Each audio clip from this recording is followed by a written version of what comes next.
Bom, gente, o que eu mostro nesse slide aí? Basicamente, eu mostro o esquema de uma usina térmica. Uma usina térmica, você precisa ter uma grande fonte de calor. Você pode queimar carvão, gás natural, ou você pode ter fissão de átomos pesados, como energia nuclear. Você gera a partir de água passando por um sistema, um circuito, chama de circuito primário. Essa água ela é aquecida, gera uma grande quantidade de vapor. Esse vapor ele entra numa turbina.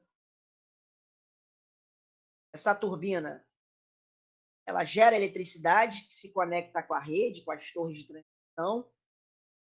E para fechar o ciclo, ela tem que se condensar novamente. Ela vira de novo água e volta ali para o nosso sistema de suprimento de vapor. Isso daí é o princípio de funcionamento de todas as usinas térmicas.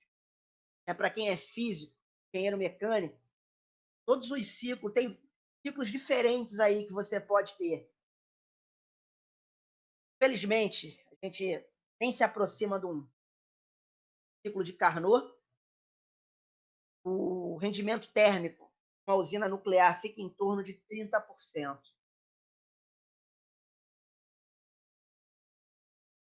Então, aqui eu vou ser mais específico. Vou colocar aqui para vocês agora o esquema de um reator PWR. Então, onde tem aquela figurinha do átomo, a gente tem basicamente isso daí. A gente tem o núcleo do reator, que é o nosso vaso de pressão. Ele é muito pressurizado. Para vocês terem ideia, a água permanece líquida, embora a temperatura esteja em torno aí de 300 Kelvin. A gente, dentro do vaso do reator, o vaso de pressão, a gente tem o combustível nuclear, os elementos combustíveis, a gente tem varetas combustíveis, que, por exemplo, em Angra, eles são dispostos em elementos 16 por 16. A gente tem varetas de combustível, a gente tem barras de controle, onde a gente coloca elementos para controlar a reação em cadeia. Se fosse uma reação em cadeia descontrolada, poderia dar muito problema. A gente tem veneno queimável, que é basicamente um tipo de combustível que ele gera menos energia, porque, na verdade, ele está ali, entre aspas, infiltrado com elementos do tipo gadolínio, e eles têm poder de alta absorção de nêutrons. Tem seção, a gente chama de seções de choque. Tem seções de choque de absorção muito altas. Então, é isso que a gente tem ali dentro do vaso do reator. O fluxo de água ele é ascendente, ele entra mais frio por baixo, ele troca calor durante todo o contato dele com combustível nuclear. Por exemplo, em Angra 2, é mais ou menos 3,5 metros, tem uma de altura, de comprimento, um elemento combustível desse. É um processo totalmente turbulento, mas a água permanece líquida. Então, você tem a temperatura de entrada e de saída. O rendimento térmico ele é fortemente baseado nessa diferença de temperatura. A gente costuma dizer que o físico ele projeta como vai ficar disposto os elementos combustíveis e muitos outros parâmetros, tais como qual o enriquecimento desse combustível. A gente consegue colocar aí enriquecimentos muito altos, a gente consegue calcular qual é a distância ótima entre uma vareta e outra, mas o grande problema é com o engenheiro mecânico, que é ele que projeta e dimensiona a retirada do calor. A retirada do calor é muito, muito importante. Existe também aí, para o engenheiro químico, o controle químico do reator, porque apesar de ter barras de controle, o reator ele começa com uma concentração de boro, que é um ácido bórico diluído na água. Ele serve para poder controlar o reator. E à medida que o reator, entre aspas, vai ficando mais fraco, o combustível vai queimando mais, injeta-se água sem boro com o intuito de diluir esse boro, diminuindo a concentração do mesmo.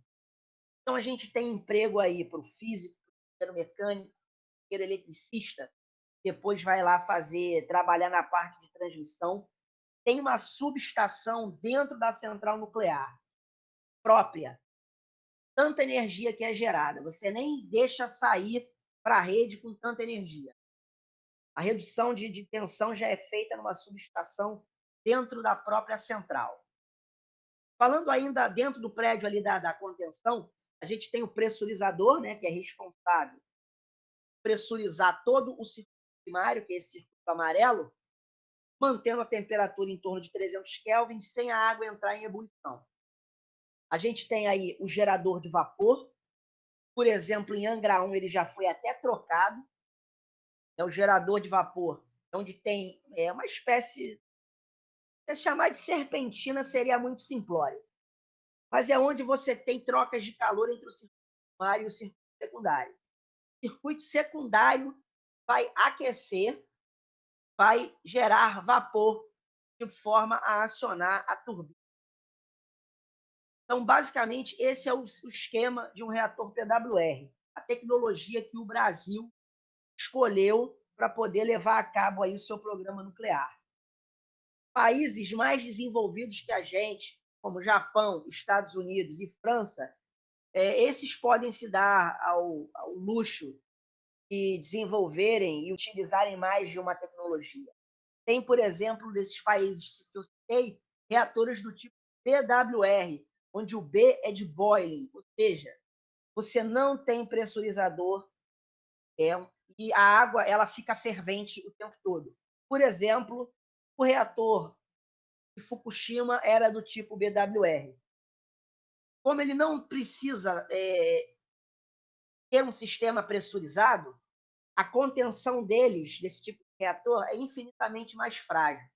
Para vocês terem noção, o prédio da contenção de Angra 1 foi projetado para terrorista maluco pegar o maior avião da época, que era o Concorde, e voasse com ele de propósito em cima do vaso do prédio da contenção. O prédio da contenção foi feito para resistir. Ou seja, é um sistema muito bem projetado e bem robusto.